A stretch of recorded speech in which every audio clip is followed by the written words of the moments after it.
If you've jumped into this video, it's probably because you have a goal to lose some fat in the new year. But the problem with most fat loss plans and diets is that they usually fail. Somewhere between 80 and 95% of people who start on a fat loss journey will gain their weight back in the first year, often with some extra pounds added beyond where they started from. So, in today's video, I'm going to teach you how to break this trend for yourself, lose the fat, and keep it off. But first, if you're looking for a clear plan for the next 8 weeks, I've built a completely free fatherhood strength assessment that will ask you a few specific questions and provide you a customized 8-week plan. The key here is that you can't do everything and you shouldn't change a bunch of stuff all at once. It won't stick. You need to focus in and address the lowest hanging fruit with the highest ROI. And that's what the assessment will help you do. So if that sounds helpful, the free assessment is in the description below. Okay, so there are going to be 3 parts to this video, each addressing different but equally important parts of the journey of getting weight off and making it stick. Before I outline those areas, I want to take a minute to give you a quick outline of how weight loss actually occurs. Fat loss exclusively happens only when you are in an energy deficit, which means the amount of calories that you're taking in is less than the amount that you're burning. Now, there's a lot of nuance to fat loss, but the nuance doesn't change the equation itself. It only shows up in how you influence both sides of the equation. For instance, how you intake calories and how you expend them. So right out the gate, you need to know that although hormonal problems can change the way calories are burned, it doesn't change the equation of calories in versus calories out. If you're not losing weight, you're simply taking in too many calories for how many you're burning. It's pure math. Now, you can influence the math by doing things like optimizing hormones and improving the way you train, the foods you eat, your daily activity, so that you're burning more calories, but it doesn't change the simplicity of the math side of things. It has to be out is greater than in. Now, there are 4 ways to burn calories. There is 1, resting energy expenditure. This is the amount of calories your body burns just by sitting there, keeping your heart beating, your lungs working, your brain functioning, and so on. 2 is exercise activity thermogenesis. This is the amount of calories that you burn from exercising. Number 3 is non-exercise activity thermogenesis, or NEAT. And this is any activity that isn't formal exercise. So this is standing up or sitting down or walking to the bathroom or doing chores or bouncing your leg while you work and so on. And number 4 is the thermic effect of food. This is the small amount of calories your body burns just by digesting your food. So if you add up all of your expenditure and it comes out to 2,500 calories, but you're eating 2,700 calories, you're in a surplus of 200 calories a day. If you maintained a 200 calorie surplus beyond your burning level each day for a year, you would gain roughly 20 pounds that year. To put that into further context, let's say you ate perfectly clean and your caloric intake was exactly where it needed to be to cut a couple hundred calories a day, leading to that 20 pounds of fat loss per year. But then you decided to drink 1 Starbucks latte a day, or add a little extra cooking oil to the pan, or drink 1 IPA per day, or maybe you're a sweet tooth and it's 4 Oreos after dinner. Now you've made it so you won't lose any weight at all. That easily, all your hard work gone. Also, it's important to note that your deficit doesn't stay the same as time goes on. So let's say you ate 2,000 calories per day, but then you burned 2,500.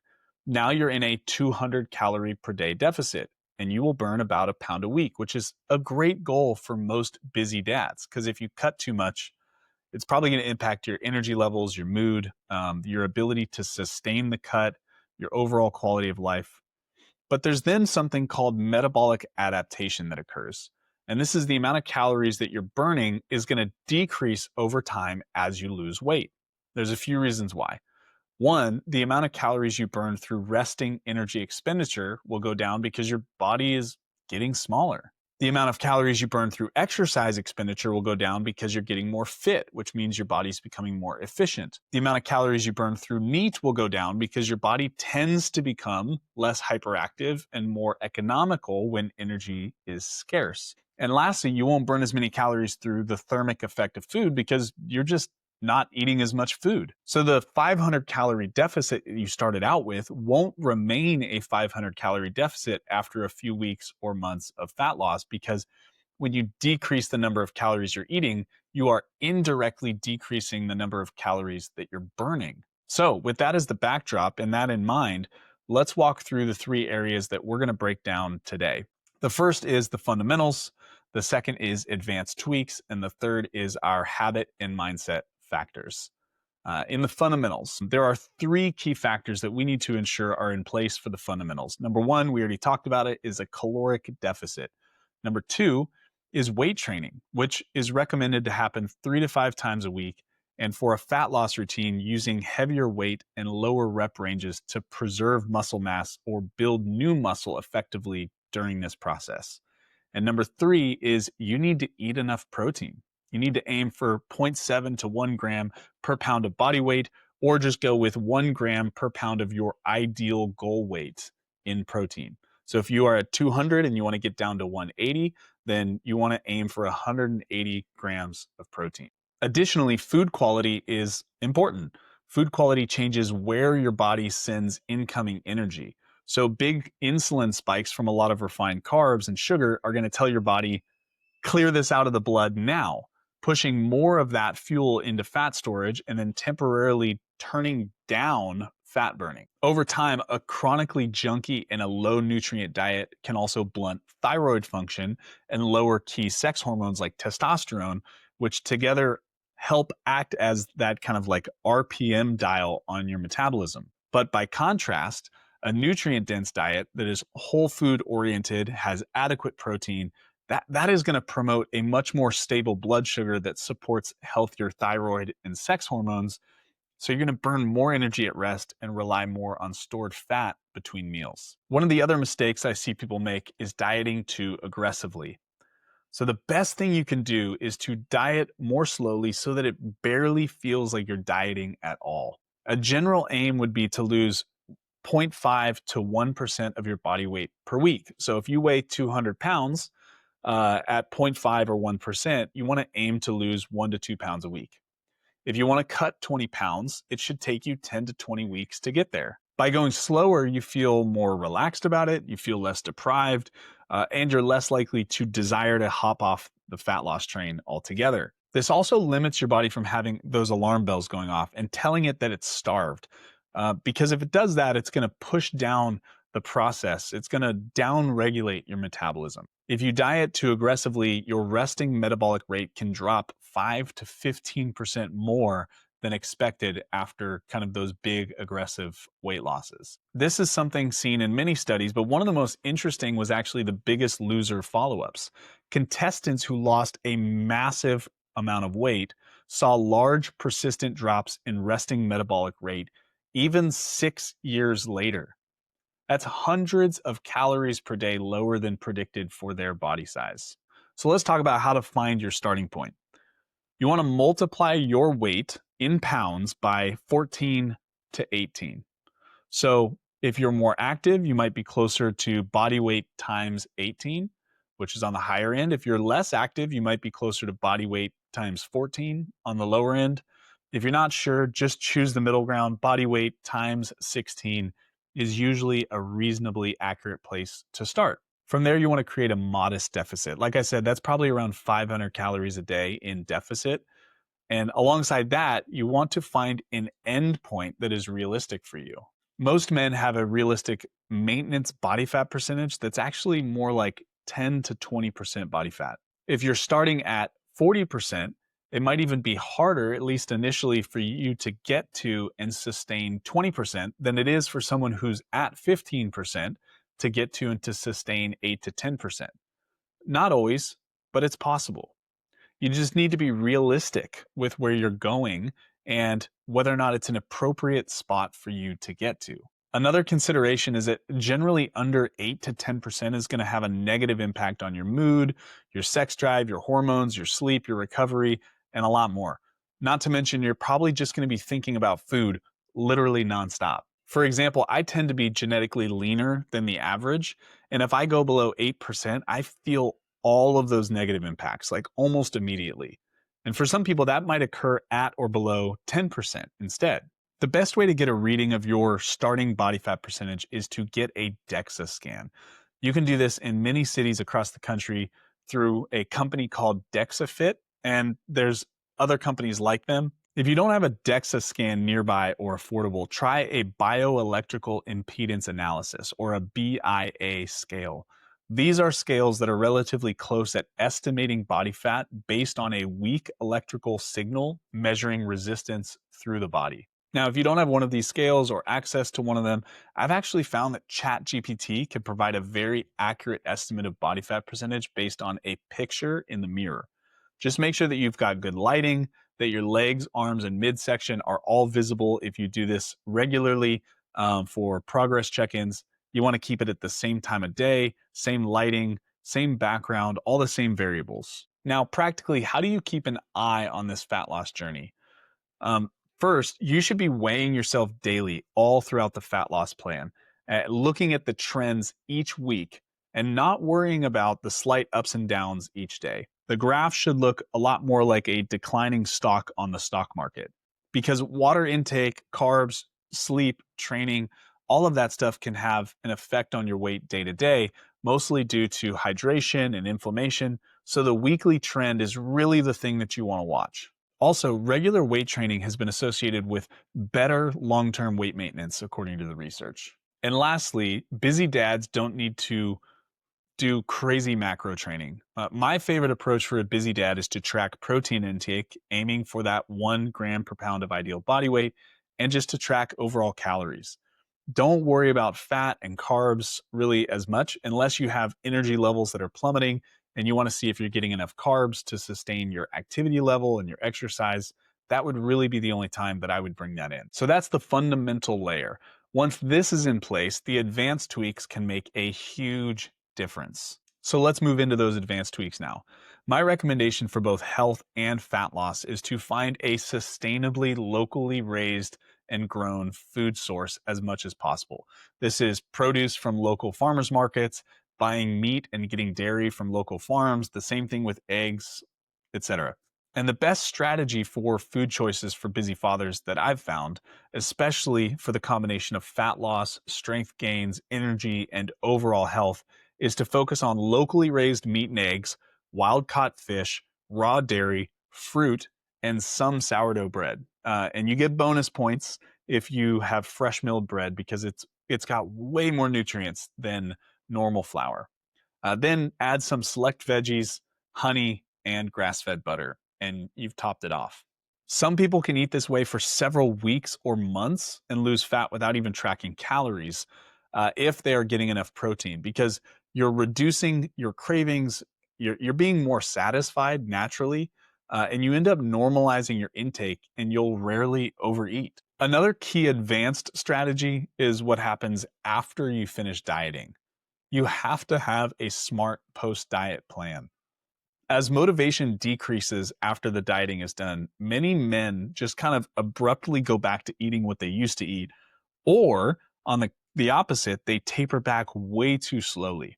So I recommend increasing calories between 200 to 400 calories per day right away until you're back to your kind of estimated maintenance calories based on the formula that I gave you earlier. We want to then see if this normalizes our weight over the first 4 to 7 days, and then we want to go from there. If you gain a pound quickly, then you know you've added back too much and you need to taper off just slightly to find maintenance calorie intake for the current season. If you keep losing a little, you know that you didn't add back in enough. Then you should track your calories at maintenance for 2 to 4 weeks just to ensure that you get a feel for what maintenance looks like for this kind of new calorie level. Some people just add stuff back in and they assume they're fine. And then when they step on the scale after a couple of weeks, they realize they've gained a big chunk of weight back. You need time to figure out what the new normal looks and feels like practically how much of your favorite breakfast foods and your normal work lunch are needed to keep you at a level caloric intake. Then, after you've finished this process, you should continue tracking weight daily so that you can keep an eye on whether or not you're maintaining well. Again, you're looking at your weekly scale trend just to ensure that you're not gaining weight back, only to be surprised by it later and get super frustrated. It's always better to catch that stray pound or two than it is to put on a pair of slacks that you haven't worn in a few weeks and realize they don't fit anymore. Another advanced tweak is adding in fasting. I fast at least 2 times a week for 24 hours, or this is also known as OMAD or one meal a day. And the good news about this is that on those days, I can usually get at least half of my protein target in for those days just with my dinner meal. And recent research shows that you are going to utilize all of that protein. So you don't need to worry about it being spread out over all the meals. That's kind of old bro science. Also, if you don't hit your full protein target on those days, that is not something to be overly concerned with as long as you're not doing OMAD more than twice a week. You can also do a bi-weekly, or should I say every other week, 48 to 72 hour fast as an alternative to the OMAD one meal a day. Fasting is incredibly beneficial for your health in many different ways. And research has shown that the fat lost during a 3-day fast will stay off as long as you go back to the caloric intake that you had pre-fast and that you don't go overboard when you break your fast. Another helpful advanced tweak is to establish guardrails around your eating window. For me, this looks like creating kitchen hours. After 7 p.m., the kitchen is closed. No more food is allowed to come out or be eaten by anyone in the family. And this is a very helpful rule to keep everyone accountable to the habit of cutting off at least 2 hours before bed so that you can improve digestion, limit excess caloric intake, improve your sleep. It's just a good habit to get into, quite frankly. And finally, you can manipulate your movement in a smart way. Increase your movement floor. Don't add more higher intensity workout sessions, but increase those lower intensity movements. Take calls on a walk, go on walks with the family, stand at your desk, do a set of push ups and squats throughout the day between every couple of meetings. Different things along those lines. These tweaks aren't required to lose fat, but once the fundamentals we talked about earlier are in place, they can accelerate results and make maintenance easier. Now, let's talk about the piece that holds all of this together, the third component, and that is your habits and your mindset. Leverage habits to make the diet feel as sustainable as possible. Everyone loses motivation at some point, myself included, and this is where habits and automatic thinking are so key.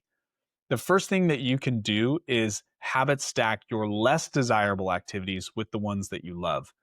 An example of this would be to save your favorite podcasts or YouTube videos and only allow yourself to watch or listen to them when you're working out, you're on a walk, you're meal prepping on Sundays, things like that. For instance, if you hate cardio, which many people do, save something meaningful for your cardio time so that it'll help you start the activity, but also make it less painful to complete by giving you something to distract you with that you really enjoy. You also want to align your everyday environment with your goals. If you always snack on chips at 5 p.m. when your wife is making dinner, put them up on the top shelf of the pantry. That requires a stool to go get them. And it's just creating these barriers and frictions so you simply don't just go get them. Or you can just not buy the chips. One of the biggest complaints I get from dads is how they always seem to have foods around that are for their kids that are tempting them and often derailing their efforts. So here's my charge to you in that case. Don't feed your kids crap food. If you make mac and cheese for your kids because they're picky eaters, you let them eat chips and garbage all the time, you feed them dino nuggets for dinner, you're, first of all, feeding your kids poison. You need to hear that. Secondly, you're negatively impacting their development. And thirdly, you're training their brain to desire and expect this food moving forward, setting them up for failure later in life when they too are unhealthy and overweight and trying to get fit. And most of all, you're just avoiding the hard work of parenting that's required to slowly condition your kids to enjoy or at least endure healthier food options. You can do this, and your kids are not unique, I promise you. Changing your family's eating habits is similar to sleep training your kids. If you've never done that, it's a short term pain for a long term gain. You are the leader and the head of your household. Take ownership and lead your family into healthy choices. It will help all of them steward the body that God gave them well, and it will aid you in the process of your habits a ton as well. Okay, you can also use tools to support your mindset and habits, like an old school alarm clock, or like I do, the vibrate feature on my Garmin watch to help you get up in the morning without getting sucked into scrolling on your phone in bed and wasting time that you should be doing your daily 15 routine and your workouts. If you're curious what the daily 15 is, I wrote a short Amazon #1 best-selling book about it. You will get a free copy if you take the fatherhood strength assessment linked below. You can also put your phone to bed when your kids go to bed. This is like putting it on airplane mode and plugging it in when the kids go to bed so that you're not tempted to scroll at night and stay up late. I was just talking to a client who found himself scrolling until 4 a.m. And that is not helping you get good sleep. And it's making it harder for you to get up early enough. And now you're missing workouts and your cortisol is all out of whack and it's hard to lose weight. Put your phone to bed. You want to create as much automation as possible. So if you find a breakfast that you like, make sure that you always have the food on hand that you need and you know exactly how much to cook so that you don't ever have to track anything or overthink it. If you can prevent the fuss, that will help a ton with sustainability. All of these different mindset and habit factors are what make the fundamentals and the advanced tweaks actually stick in a real household with a real job, a real wife, and real kids. Okay, so there you have it. Everything you need to start losing fat sustainably and keep it off as a busy dad. If you'd like more trainings like this, hop on my newsletter where I send out practical tools and encouragement every single week.